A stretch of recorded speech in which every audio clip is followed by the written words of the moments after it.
Dari 76 dari Konawe Selatan. Baik Yang Mulia, izin saya Wahyudin dari HDH Law Office, bersama kami juga ada Ketua KPU Konawe Selatan Yang Mulia. 78 dari Buton. Bismillahirrahmanirrahim, terima kasih Yang Mulia. Saya Yoptai Kasaputra Tanwir, berasal dari kantor hukum HDH Law Office. Saya hari ini didampingi Komisioner KPU Kabupaten Buton, Ibu Rahmawati. Terima kasih Yang Mulia. Baik, dilanjut dengan Kabupaten Buton. 78, silakan. Terima kasih Yang Mulia. Bismillahirrahmanirrahim. Terkait kewenangan Mahkamah Konstitusi dianggap dibacakan Yang Mulia. Terus yang kedua terkait legal standing, pemohon telah melewati ambang batas yang telah ditetapkan menurut peraturan perundang-undang yang berlaku, yaitu sebesar 4,6% atau setara 2.879 suara Yang Mulia. Berapa? 2.879 suara atau setara 4,6%. Oke. Yang kedua, pokok jawaban hari ini hanya membatas tentang permohonan-pemohon di awal karena perbaikan permohon sudah lewat. Ya. Terus selanjutnya terkait obscure libel, ada satu hal penting yang ingin disampaikan. Pemohon meminta membatalkan keputusan KPU Kabupaten Buton nomor 840 tahun 2024 tentang penetapan hasil pemilihan Bupati dan Wakil Bupati Buton tahun 2024 yang ditetapkan pada hari Selasa tertanggal 4 Desember 2024 pukul 6 WITA. Terhadap hal ini termohon menyatakan permohonan ini sumir atau tidak jelas karena 4 Desember itu jatuh pada hari Rabu. Sedangkan kalau mengikuti permohonan pemohon tanggal hari Selasa itu jatuh pada tanggal 3 Desember. Sudah lewat waktu atau Ya. perbaikannya? Gimana Yang Mulia? Yang saudara challenge soal tenggang waktu itu tenggang waktu apa itu? Terkait ini Yang Mulia, pemohon mendalilkan tentang pembatalan keputusan KPU nomor 840. Ya, gimana? Itu kan didalilkan oleh pemohon pada hari Selasa 4 Desember, sedangkan 4 Desember itu jatuh pada hari Rabu Yang Mulia. Ada kesalahan di situ. Ada kesalahan itu. Ya. Oke. Yang selanjutnya Yang Mulia terkait ketidakjelasan kesumiran terkait permohonan pemohon poin 3 huruf G. Ada kecurangan di TPS 03 Desa Holimombo, Kecamatan Pasarwajo. Terhadap hal ini termohon menerangkan bahwa di Kecamatan Pasarwajo tidak terdapat nama Desa Holimombo, yang ada hanyalah Kelurahan Holimombo dan jumlah TPS hanya 2 TPS saja, bukan 3 TPS. Jadi lokusnya tidak jelas Yang Mulia. Selanjutnya, untuk selanjutnya dianggap dibacakan. Untuk pokok permohonan, bahwa apa yang telah termohon uraikan pada bagian eksepsi mohon dianggap sebagai satu kesatuan utuh yang tidak terpisahkan dalam jawaban akuo. Bahwa yang menjadi objek permohonan pemohon pada perkara akuo secara garis besar hanya terdapat dalam 2 klaster. Pertama yaitu adanya dugaan TSM yang dilakukan oleh termohon, dan yang kedua adanya dugaan pelanggaran administrasi pencalonan yang dilakukan oleh pasangan calon nomor 6 terkait ijazah palsu. Untuk itu termohon menjawab atau membantah dalil-dalil pemohon sebagai berikut. Terkait poin 3 huruf A, permohonan pemohon menjelaskan termohon membantah bahwa berdasarkan bab 5 huruf B angka 1 huruf I poin 1 keputusan KPU nomor 1774 tahun 2024 tentang pedoman teknis pelaksanaan pemungutan dan penghitungan suara dalam pemilihan gubernur, bupati, dan wali kota menyebutkan pada pokoknya surat suara yang belum ditandatangani oleh ketua KPPS dan atau tertukar kotak suara jenis pemilihannya, maka ketua KPPS menandatangani surat suara tersebut dan selanjutnya diketahui oleh saksi dan pengawas TPS serta memasukkan kembali surat suara tersebut ke dalam kotak suara sesuai jenis pemilihannya. Selanjutnya untuk pokok permohonan pemohon pada poin 3 huruf B sampai huruf H saya jelaskan dalam satu penjelasan Yang Mulia karena secara substansi itu sama. Terhadap dalil ini, termohon menjelaskan bahwa termohon membantah tuduhan yang didalilkan oleh pemohon dengan dalil sebagai berikut. Bahwa pada pleno di tingkat PPK Kecamatan Pasyawajo, saksi pemohon sempat mempersoalkan hasil penghitungan perolehan suara pada TPS 3 Kelurahan Kambu Bulana yang menurut saksi pemohon terjadi perbedaan perlakuan dalam menentukan suara sah dan tidak sah antara TPS 1 dan TPS 3 Kelurahan Kambu Bulana terhadap surat suara yang dicoblos dengan cara dirobek di bagian kepala surat dan mempertanyakan kepada PPK Kecamatan Pasyawajo tentang bagaimana tanggapan atas kejadian ini. Bahwa terhadap hal ini PPK Kecamatan Pasyawajo memberikan penjelasan. Penentuan surat suara telah diatur sebagaimana pasal 35 ayat 1 dan ayat 2 PKPU nomor 17 tahun 2024. Selain itu, PPK Kecamatan Pasyawajo juga mengkonfirmasi atas persoalan yang diajukan oleh saksi pemohon sebagaimana dalil permohonannya kepada PPS Kelurahan Kambu Bulana dan hasil dari pleno yang diselenggarakan di tingkat PPK Kecamatan Pasyawajo membuktikan dengan terang dan tegas saksi pemohon tidak bisa membuktikan kebenaran dan keabsahan laporannya pada pleno yang diselenggarakan di tingkat PPK Kecamatan Pasyawajo. Sehingga pada pleno tersebut semua pihak menyatakan laporan tersebut telah dinyatakan selesai. Untuk selanjutnya terkait poin 4 huruf A dan B, termohon juga menjelaskan dalam satu kesatuan karena substansinya sama yang mulia.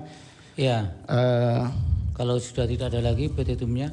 Oh langsung. Ini yang mulia izin terkait poin 4 itu semuanya tidak bisa dibuktikan oleh pemohon karena Laiwan Laudehawali Wanahani merupakan penduduk atau warga di Kabupaten Buton dan telah menggunakan hak suaranya.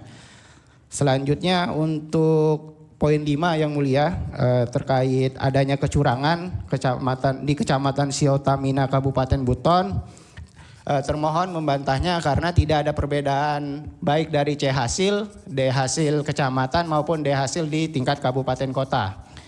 Untuk selanjutnya terkait hal ini semua tidak ada rekomendasi maupun putusan dari Bawaslu baik di tingkat kota maupun provinsi. Ditutup dengan petitum, Pak. Ya, terakhir mulia yang ijazah izin. Oh ya, ijazah ya, gimana? Terkait ijazah termohon telah melakukan verifikasi dan klarifikasi kepada institusi terkait dengan dikeluarkannya surat keterangan dari kementerian terkait bahwa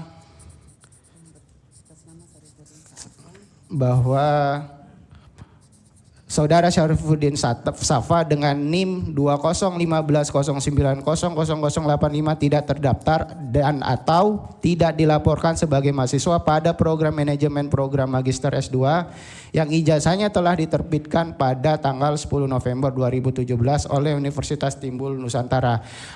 Atas hasil ini KPU mengeluarkan ketetapan nomor 468 tahun 2024 tentang penetapan pasangan calon bupati dan wakil bupati kabupaten yang berkaitan ini. dengan penjelasan dari kementerian tadi, bukti T berapa Pak?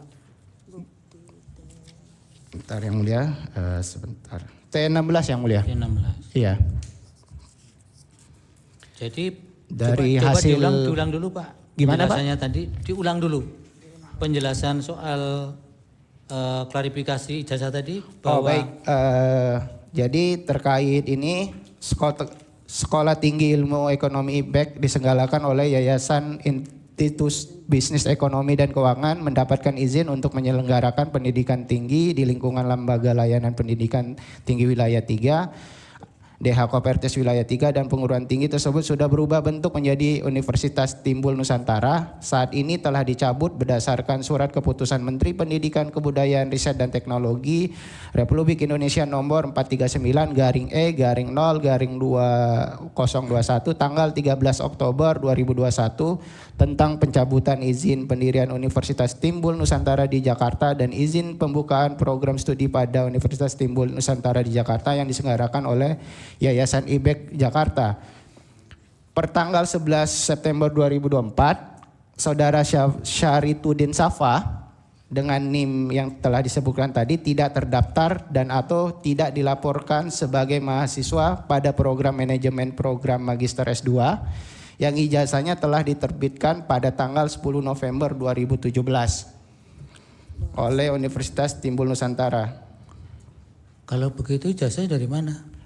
Setelahnya termohon makanya setelah verifikasi dan klarifikasi tersebut mengeluarkan surat keputusan KPU Kabupaten Buton nomor 468 tahun 2024 tentang penetapan pasangan calon. Artinya dianggap tidak ada persoalan. Iya, tidak ada persoalan yang mulia. Jadi tidak dicantumkan. Berarti terkait dengan dugaan ijazah palsu itu tidak benar gitu kan? Tidak benar. Jadi sudah tidak dicantumkan, baik lewat surat ketetapan bahkan sampai ke surat suara. Nanti bisa bisa dilihat di bukti T17 yang Jadi mulia. di surat suara sudah tidak menyertakan. Sudah tidak ada yang mulia. Baik, petitumnya apa? Ini juga yang mulia satu lagi. Sudah dianggap dibacakan. Baik, dianggap dibacakan. Petitum. Berdasarkan uraian sebagaimana tersebut di atas, termohon memohon kepada Yang Mulia Majelis Hakim Mahkamah Konstitusi untuk menjatuhkan putusan sebagai berikut. Dalam eksepsi, mengabulkan eksepsi termohon untuk seluruhnya.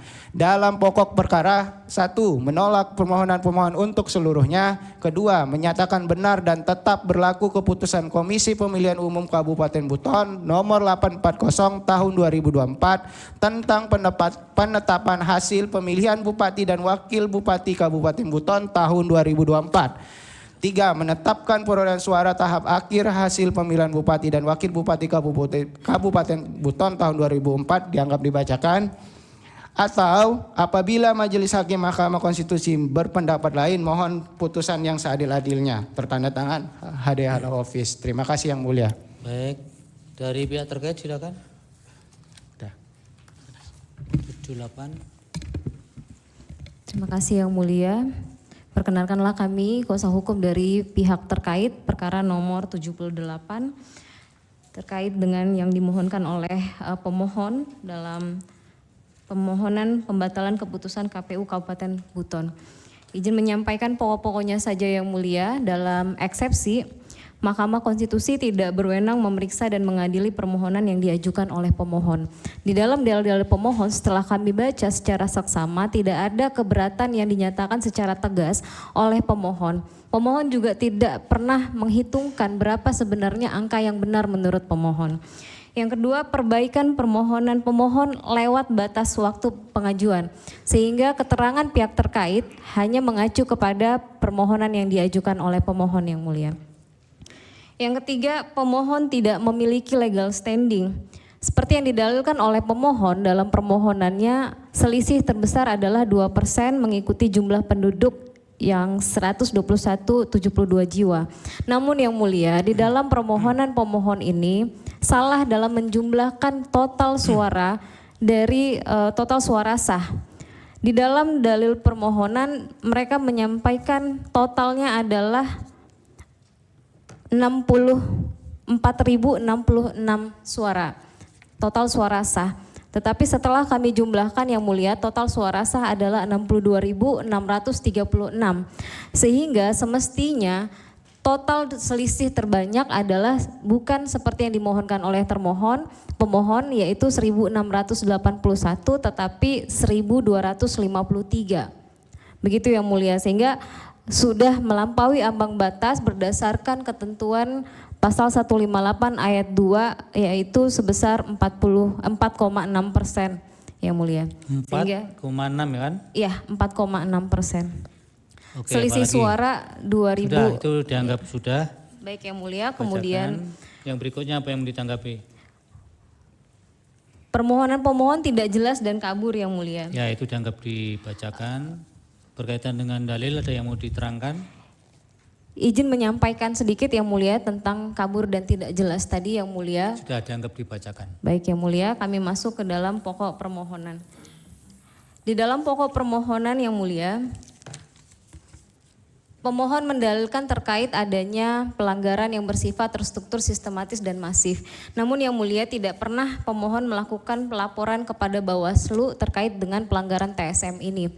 Di setiap saksi-saksi mandat pemohon juga sudah menandatangani di seluruh TPS. Ada beberapa keberatan itu juga hanya terkait di tingkat kabupaten mengenai adanya pelanggaran yang bersifat terstruktur, sistematis dan masif yang mulia. Kemudian terkait dengan pelanggaran yang bersifat sistematis masif ini tidak pernah menguraikan bagaimana konstruksi dilakukannya pelanggaran tersebut. Tidak juga mengkaitkan bagaimana peranan dari pihak terkait yang mulia. Pemohon sama sekali tidak bisa menghitungkan dan menguraikan bagaimana pengaruhnya terhadap perolehan suara.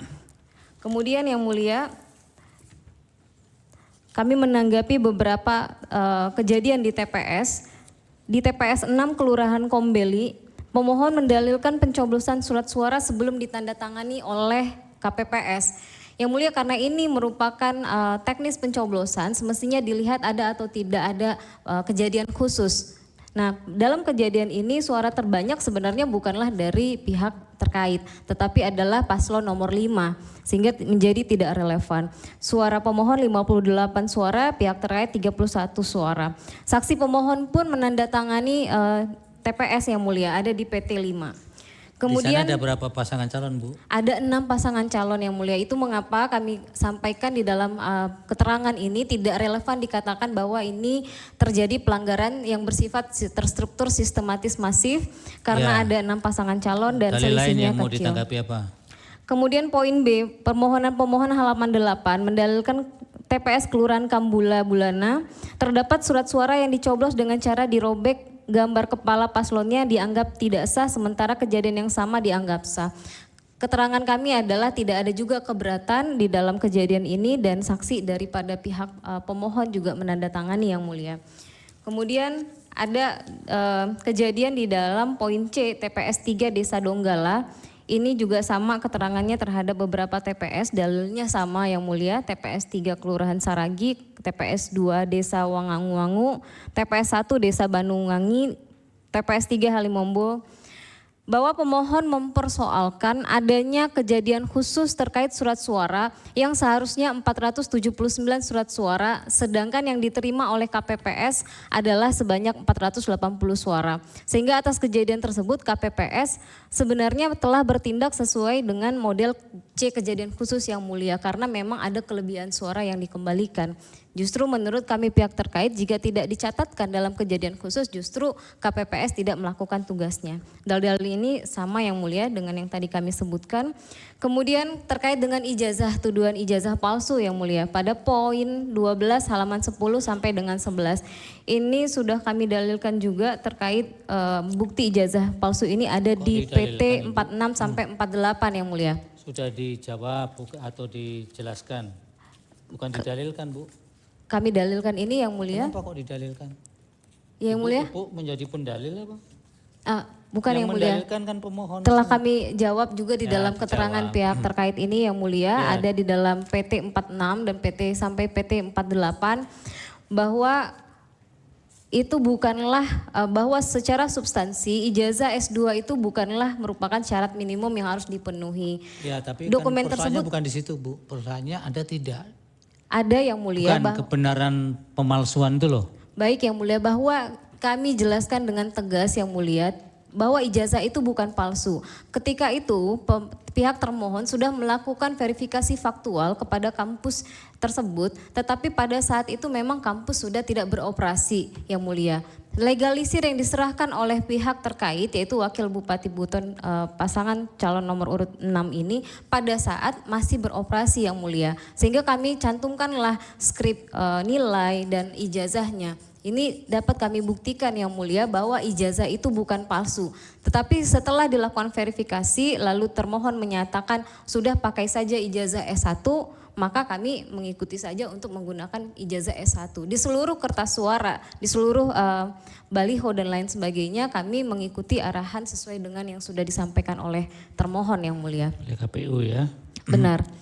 Sudah Satu Ibu, lagi. kalau ada yang lain, nggak lain ditutup dengan petitumnya? Satu saja yang mulia, Apa terkait itu? dengan pelanggaran TSM justru kami mendapatkan bukti Dan itu sudah masuk ke dalam Gakumdu terkait dengan money politik yang dilakukan oleh pihak pemohon yang mulia. Dilakukan oleh tim sukses pemohon dan telah ditindaklanjuti oleh Gakumdu dan sudah ada putusan pengadilan yang mulia.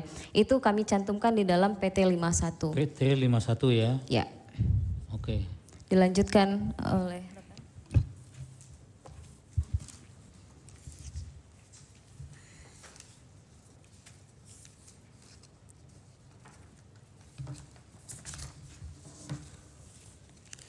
Izin melanjutkan yang mulia. Petitum berdasarkan uraian sebagaimana tersebut di atas, pihak terkait memohon kepada Mahkamah Konstitusi untuk menjatuhkan putusan sebagai berikut. Dalam eksepsi, menerima dan mengabulkan eksepsi pihak terkait, menyatakan permohonan pemohon tidak dapat diterima. Dalam pokok perkara, menolak permohonan pemohon untuk seluruhnya, atau apabila Mahkamah Konstitusi berpendapat lain, mohon putusan yang seadil-adilnya. Hormat kami kuasa hukum pihak terkait tertanda tangan. Terima kasih yang mulia. Baik, dari Bawaslu silakan.